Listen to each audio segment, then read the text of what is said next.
Assalamualaikum warahmatullahi wabarakatuh. Selamat siang semuanya. Selamat siang Bapak Antoni.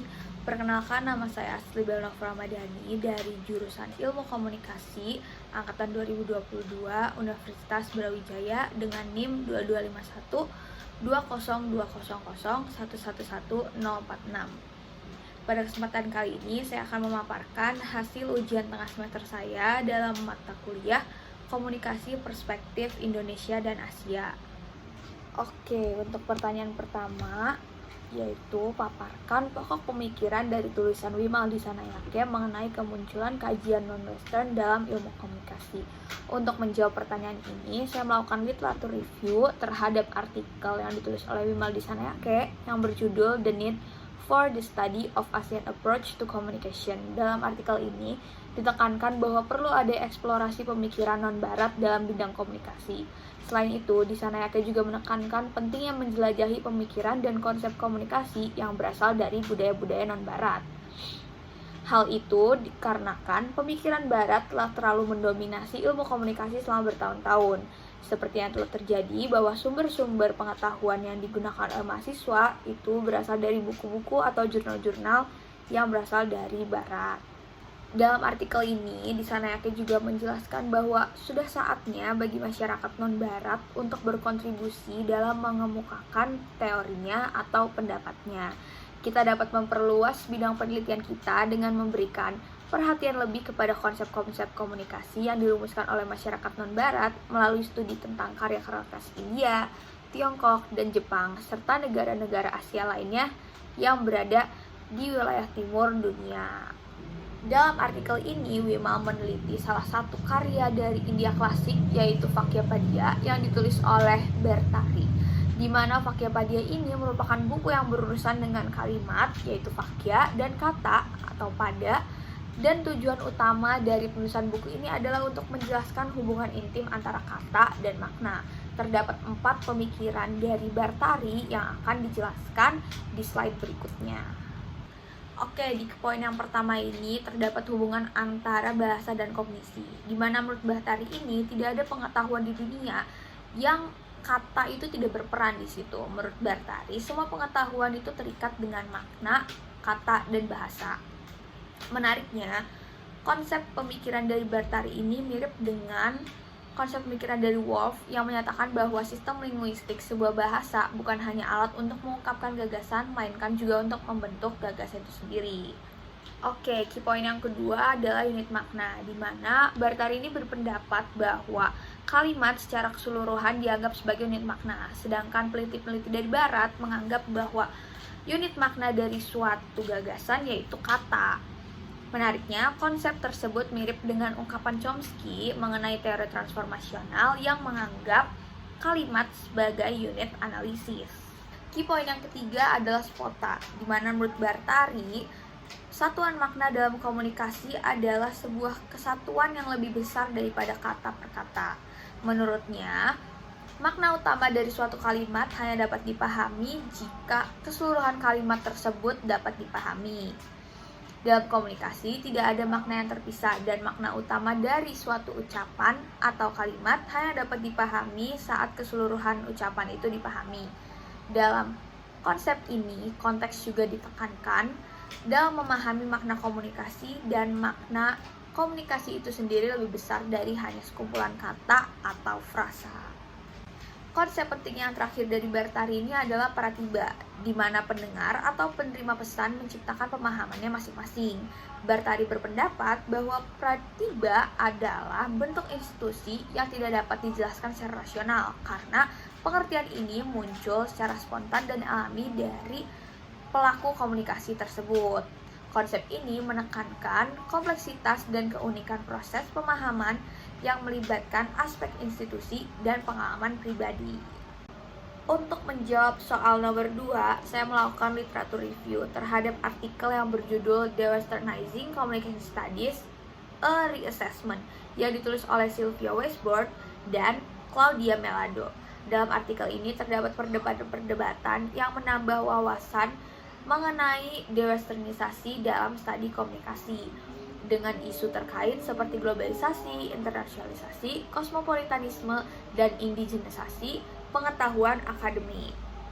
Bagi masyarakat non-Western, dewesternisasi dilihat sebagai pergeseran yang diperlukan untuk mengarahkan kembali pekerjaan intelektual melawan Eurocentrisme akademik.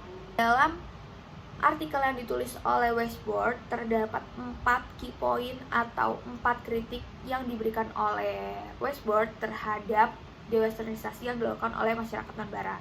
Yang pertama ada di subject of study, di mana menurut Westbrook, dewesternisasi ini perlu melakukan evaluasi dan memperluas cakupan studi komunikasi dengan mempertimbangkan isu-isu yang biasanya kurang diteliti atau tidak dibahas oleh masyarakat Barat.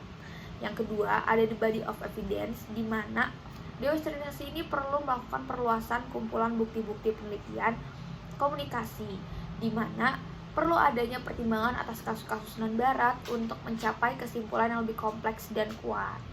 Lalu yang ketiga, ada theoretical perspective, di mana menurut Westbrook, dewesternisasi ini perlu menekankan pada perspektif teoritis yang berasal dari selatan, yang tidak dibahas dalam penelitian komunikasi di Barat.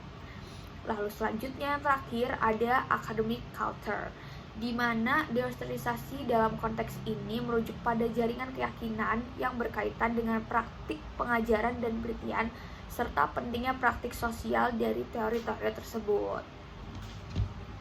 Untuk menjawab pertanyaan nomor 2, saya juga melakukan literatur review terhadap artikel yang berjudul Beyond Metropolitanism and Nativism, Regrounding Media Theory, karya dari Annabel Sreberny, di mana dalam artikel ini Sreberny menyampaikan 6 kritiknya terhadap dewesternisasi yang dilakukan oleh masyarakat non-Barat. Yang pertama itu ada kritik yang menanyakan tentang apa sebenarnya dimaksud dengan Barat. Terdapat keraguan terhadap gagasan kesatuan Barat yang menunjukkan bahwa gagasan tentang Barat itu sendiri adalah konstruksi kompleks yang tidak selalu merujuk pada entitas tunggal. Lalu yang kedua adalah mempertanyakan bagaimana disiplin ilmu akademik baru ini muncul dan apa yang mereka tawarkan secara intelektual.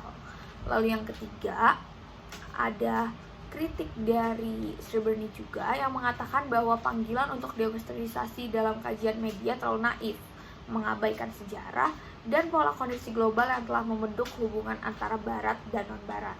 Lalu yang keempat, terdapat kritik yang mengklaim bahwa dewesternisasi menggambarkan teori dan metode kajian media sebagai sesuatu yang tidak berguna di luar tempat kelahiran aslinya. Jadi ketika ada teori, itu akan lebih relevan jika diterapkan di tempat kelahiran teori tersebut.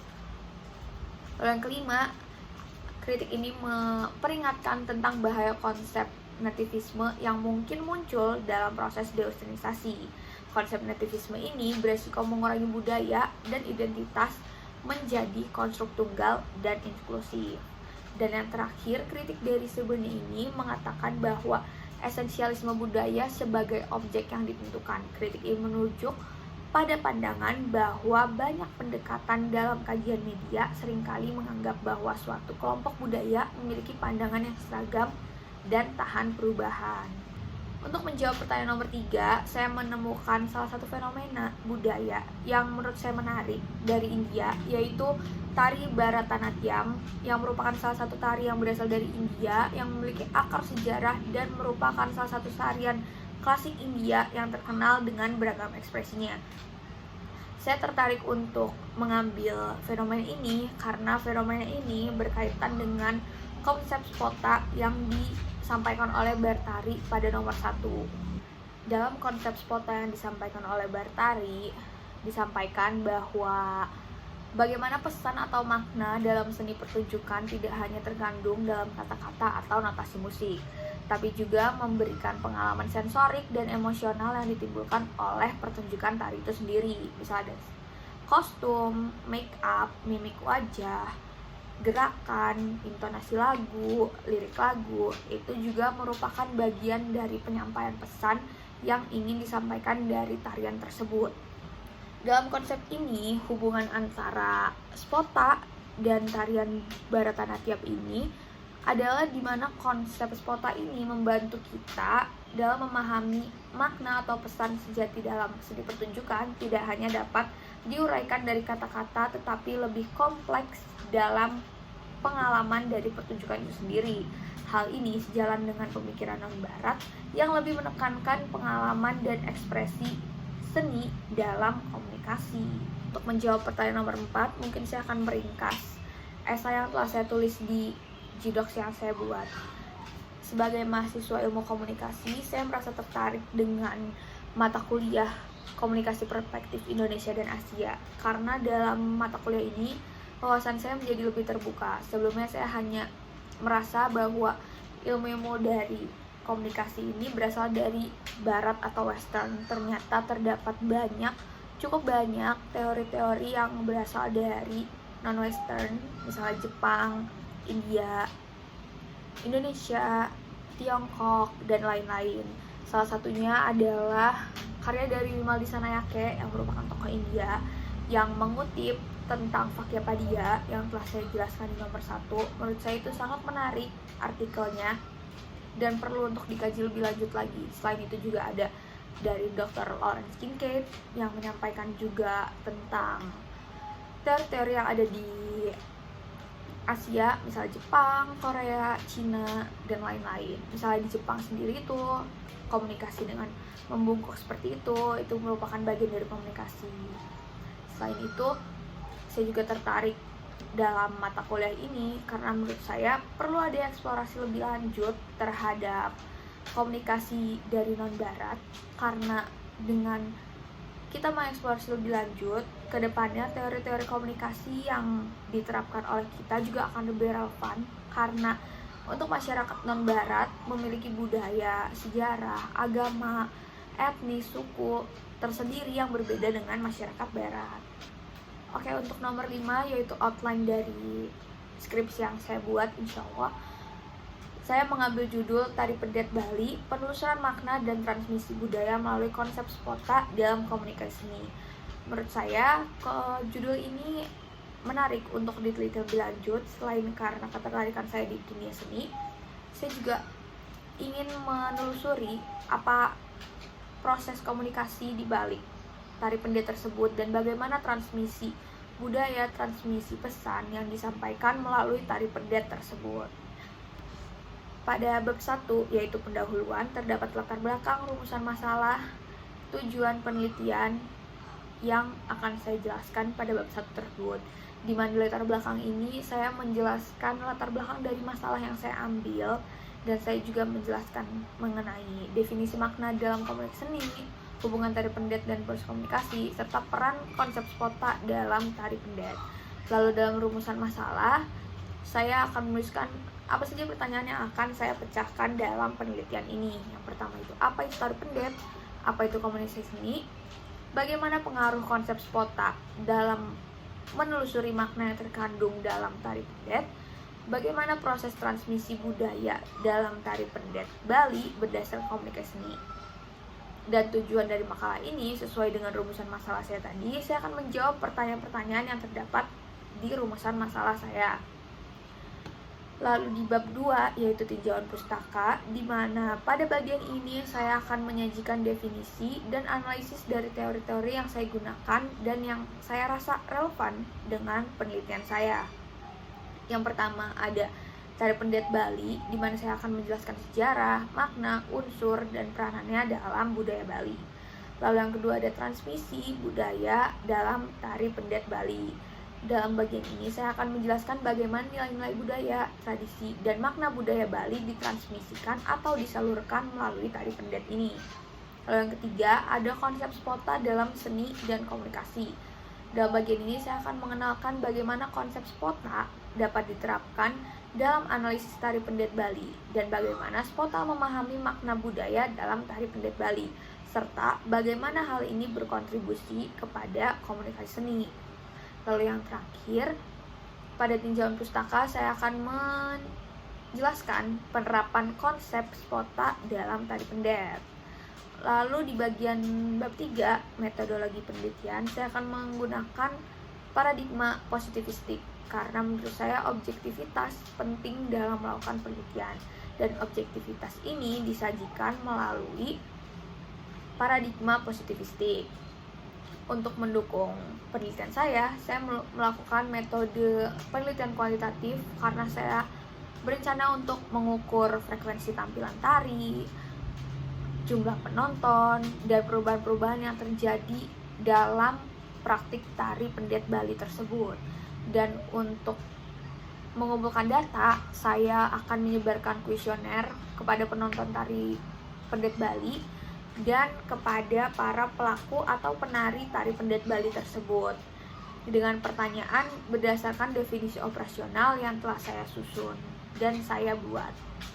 Sekian penjelasan jawaban ujian tengah semester saya, Astrid Benuf Ramadhani, dalam mata kuliah Komunikasi Perspektif Indonesia Asia. Diharapkan jawaban saya dan penjelasan saya di video ini dapat membantu teman-teman semuanya dalam mempelajari mengenai kajian non-western ilmu komunikasi. Semoga jawaban dan video penjelasan saya dapat menunjang nilai ujian tengah semester saya di semester ini. Assalamualaikum warahmatullahi wabarakatuh.